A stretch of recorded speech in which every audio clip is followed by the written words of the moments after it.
Coucou les loulous, j'espère que vous allez bien. Devinez qui est encore en retard. Eh oui, c'est moi.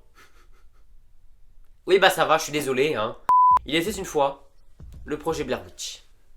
Le film commence sur un carton qui nous indique que ce que nous allons voir sont des images retrouvées d'étudiants qui ont disparu depuis 1 an. Le film raconte donc l'histoire de ces étudiants juste avant qu'ils ne disparaissent. Le film commence pour de vrai cette fois-ci sur les fameux étudiants Heather, Joshua et Michael qui veulent faire un documentaire sur une sorcière qui hanterait la ville de leur forêt. Sauf que concrètement c'est comme le Bigfoot ou les programmes politiques. Certaines personnes y croient et racontent les histoires à leurs enfants, d'autres ne pensent que ce sont que des conneries. Sauf que quand notre petit groupe interroge une vieille un peu folle sur la sorcière, elle prétend l'avoir déjà vue. C'était comme une femme. Partout, il y avait comme des poils très sombres. Ouais, en fait, c'est une féministe. Et c'est ainsi que la carrière de Mathis prit fin. On porta plainte contre lui. Il perdit le procès. Il fut ensuite blacklisté de tout ce qui était blacklistable. Il devint SDF et finira par se jeter sous un Bon, à partir de là, il y aura des extraits en noir et blanc et en couleur. Pourquoi ?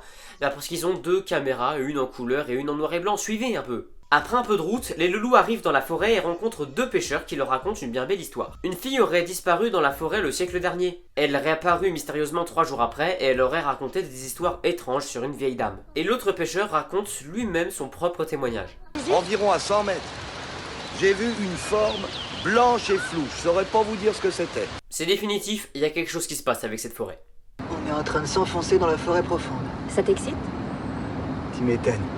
Chacun ses fantasmes. Ils garent la voiture sur le côté de la route et vont à pied dans la forêt à la recherche de Coffin Rock, un endroit de la forêt où des hommes auraient été retrouvés morts d'une façon très mystérieuse. Ils étaient liés les uns aux autres, les mains d'un homme liées aux pieds d'un autre, pour former une structure humaine compacte. Le sang au bord de leur tête indiquait qu'il s'agissait d'un acte commis alors qu'ils étaient vivants et avaient la force de lutter. Qu'est-ce qui a tué cette souris? C'est un truc de sorcière? Heather, je t'assure qu'il n'y a rien de plus normal que de voir des petits animaux morts dans la forêt. Non, parce que sinon, tout ce qui est normal devient un rituel de sorcellerie. Il y a des clés sur cette serrure. Sûrement un truc de sorcière. Il y a de la nourriture dans le frigo. Sûrement un truc de sorcière. Tiens, il y a ta mère sur Pornhub. Sûrement un truc de sorcière. Sauf qu'il y a un hic. Les 3 loustiques se perdent. Ils sont à la recherche d'un cimetière et Heather fait genre qu'elle sait où ils sont, mais il n'en est rien. Ils traversent alors une rivière en marchant sur un tronc et continuent encore de marcher. Encore. Et au bout d'un moment, ils tombent sur plusieurs tas de cailloux près de là où ils sont. Non, c'est tout, il se passe rien. Ils pensent juste que c'est possible qu'il y ait des gens mal intentionnés qui les suivent et qui s'amusent avec eux. Le lendemain, l'équipe recommence à marcher pour rentrer à la voiture, mais ils se perdent et ils s'engueulent. Encore. Mais en fait, non seulement ils sont perdus, mais ils sont aussi pressés. Ils doivent rendre le matériel le lendemain matin. Et devinez quoi ? La nuit commence à tomber. Le lendemain, 3 tas de cailloux sont apparus autour de leur tente. Et accessoirement, Heather casse les couilles des 2 autres puisqu'elle ne veut pas poser la caméra au lieu de se bouger le cul. Et enfin, un nouveau problème arrive. Ils ont perdu la carte. Et bien sûr, les 2 garçons accusent Heather d'avoir jeté la carte pour qu'il reste dans la forêt afin de continuer à faire le film, puisque c'est son obsession. Mike propose alors de suivre la rivière pour rentrer chez eux, ce qui est la première bonne décision que le personnage fait dans ce film. Mais, plot twist, c'est Mike qui a jeté la carte dans la rivière parce que Heather ne savait pas la lire, donc forcément, bagarre. Tu déconnes ou quoi? Barre-toi, fous-moi la paix! T'es devenu complètement dingue! Après que tout le monde se soit calmé, ils reprennent alors la marche et croisent des trucs vaudous. La nuit, des bruits d'enfants et une chose qui fait bouger leur tente réveillent les 3 couillons qui se mettent à courir. Le lendemain, ils retrouvent leur tente en bordel. Mais Heather continue de filmer, encore et encore. Et ils marchent, encore et encore.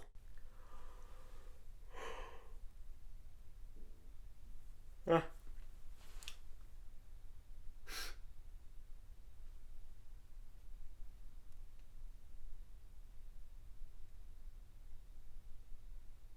Bon.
C'est toujours pas fini?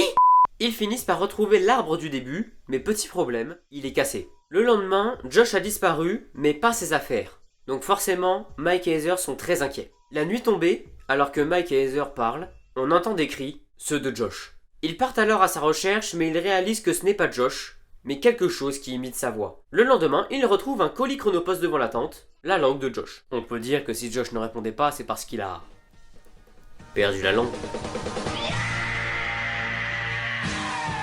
La nuit, Heather fait un message pour quiconque trouvera la caméra. Elle s'excuse et admet que tout est sa faute et que Mike et elle vont sûrement mourir ici. Enfin, les cris de Josh se font entendre. Mike et elle trouvent alors une maison d'où viennent les bruits, mais quelqu'un d'autre les attendait.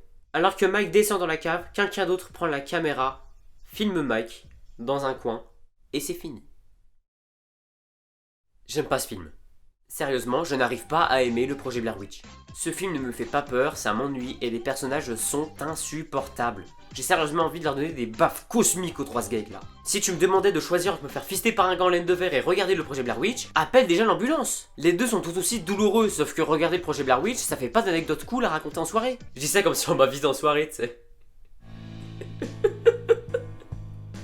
Personnellement, je me fais vraiment chier devant ce film. C'est-à-dire qu'il y a 10 minutes où ouais, vite fait c'est flippant, 1 heure où c'est juste des gens qui marchent et qui s'engueulent. Franchement, je préfère regarder un urbex gratuit sur YouTube plutôt que d'aller payer une place de cinéma pour voir ça. Il se passe rien dans ce film, je te jure, c'est juste des gens qui marchent. En plus, ils sont 2 à avoir écrit ce film.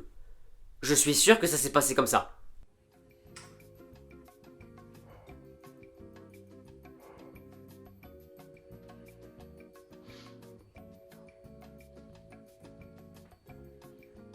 On fait quoi maintenant? Je sais pas. Bon. Et on fait quoi maintenant? Je sais pas. Et maintenant on fait quoi? Je sais pas.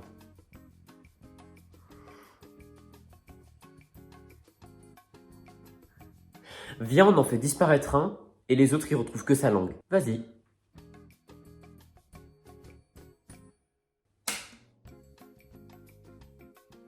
Bon. Et maintenant, on fait quoi? Je sais pas. Par contre, il y a un point sur le projet Blair Witch qui est indéniable, c'est son impact sur le cinéma d'horreur. Genre, ce film a littéralement inventé une nouvelle mise en scène. Le found footage est un procédé de mise en scène dans lequel le film qu'on regarde est un enregistrement effectué par les personnages. Si d'habitude on voit un film normal à la 3e personne, ici, on voit le film à la 1re personne, à partir des yeux d'un personnage. Et donc le projet Blair Witch est le film qui a grandement popularisé cette mécanique de mise en scène. Et depuis, beaucoup de films utilisent le found footage. Sauf que le truc c'est que la plupart du temps, c'est pour cacher la misère. En effet, puisque les images d'un found footage sont nécessairement de mauvaise qualité et assez floues, il est plus facile de cacher un manque de budget, des mauvais effets spéciaux ou des costumes ridicules. Parmi les films les plus connus utilisant le found footage, on peut citer Cloverfield, Paranormal Activity, Reg, Babysitting. T'es sûr que c'est important de parler de babysitting? Bah, je suis censé donner des exemples. Y a rien qui m'oblige à donner des bons exemples. Petite pause parce que je me devais de corriger une erreur que j'ai dit pendant le tournage. Blair Witch n'a pas du tout créé la mise en scène du found footage. En réalité, c'est un film sorti 19 ans plus tôt, Cannibal Holocaust, qui a inventé entre guillemets cette technique. Cannibal Holocaust raconte l'histoire d'une troupe d'exploration dans la forêt amazonienne à la recherche d'une tribu cannibale. Et donc, le film, ce sont les enregistrements cassettes de cette troupe. Donc voilà, je me suis trompé. Blair Witch a bien popularisé le found footage mais ne l'a pas du tout créé. C'est Cannibal Holocaust. Voilà, des bisous. Bon. J'aimerais bien vous parler des réalisateurs, producteurs, acteurs, facteurs, tracteurs et autres détraqueurs de ce film, mais il n'y a rien à dire. Je vous jure, pour l'entièreté du staff, Blair Witch est leur seul film. Mais après tout, c'est normal, c'est un film amateur. La seule chose que je peux dire, c'est que les personnages portent le même nom que leurs acteurs. Je trouve ça marrant. Par contre, là où c'est intéressant de parler de Blair Witch, c'est au niveau des sous-sous. Le projet Blair Witch a coûté 60 000 $, soit le prix de cette Aston Martin V8 en boîte automatique, et en a rapporté 248 millions, soit plus de 5 yachts bleus de Nîmes. C'est pas il a coûté 60 000 et on a rapporté 248 000, c'est pas il a coûté 60 millions et on a rapporté 248 millions, c'est il a coûté 60 000 et a rapporté 248 millions. Ce qui fait que Blair Witch a remboursé 4133 fois son budget. Pour info, le seul film qui est fait mieux c'est Paranormal Activity, mais j'en reparlerai certainement dans une vidéo spéciale box-office. En tout cas, Blair Witch est le 11e plus gros succès de 1999 et il est devant des très grands noms. Il a notamment fait un plus gros succès au box-office que American Pie, Austin Powers, Sleepy Hollow, Antis, Peur Bleue, Eyes Wide Shut, La Momie ou Fight Club, alors qu'il a genre coûté 100 fois moins. Gagner l'équivalent de 5 yachts de luxe pour le prix d'une simple bagnole, le tout dans l'une des époques avec le plus de concurrence au cinéma, franchement, bien négocié l'investissement. Voilà. Voilà, c'était le projet Blair Witch. Bon, j'ai passé toute la vidéo à cracher dessus, mais ne vous y prenez pas, hein, ça reste un bon film. Bref, de toute façon, la critique est finie, pas besoin de répéter. Merci beaucoup d'avoir regardé cette vidéo, j'espère qu'elle vous a plu. N'hésitez pas à liker, à partager la vidéo, c'est ce qu'il faut faire en masse, ça me ferait super plaisir. Abonnez-vous si vous voulez plus de vidéos, parce que même s'il y en a peu, mine de rien, ça me motive à les faire. On se retrouve donc très bientôt pour Amélie Poulain. Des bisous.